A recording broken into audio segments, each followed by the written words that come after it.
আপনি বেশি স্ট্রাগল করে এই জায়গায় এসেছেন, কোনো রকমের কোনো মানে থাকে না বাধা বা কটু কথা বা এনিথিং?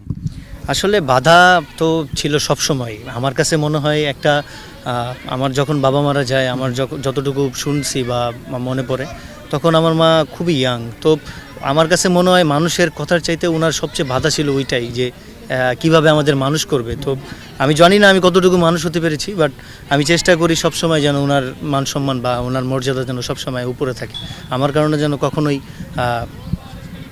নিচু না হয়। তো আমি সবসময় এই চেষ্টাটাই করি। বাধা অবশ্যই ছিল, বাধা সবসময় থাকে, বাট উনার আমার কাছে মনে হয় যে আমি একটা ছেলে আমার ফ্যামিলিতে, তো উনি সবসময় একটা ইনসিকিউর ফিল করতো যে আমি যদি একটা কিছু হোঁচট খাই বা আমি যদি একটা বাজে রাস্তায় চলে যাই বা বাজে একটা কিছু করে ফেলি, তাহলে হয়তো বা ব্যাক করাটা কষ্ট।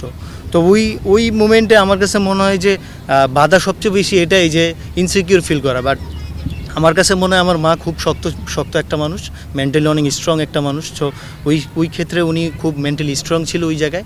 একটা ইনসিকিউর ক্রিকেট খেলাটার পুরোটাই ইনসিকিউর। সো আমার কাছে মনে হয় উনি ওই জায়গা থেকে আমার প্রতি প্যাশন বা যেই ডেডিকেশন দেখিয়েছেন, এটা আমার কাছে খুবই মানে আনন্দদায়ক।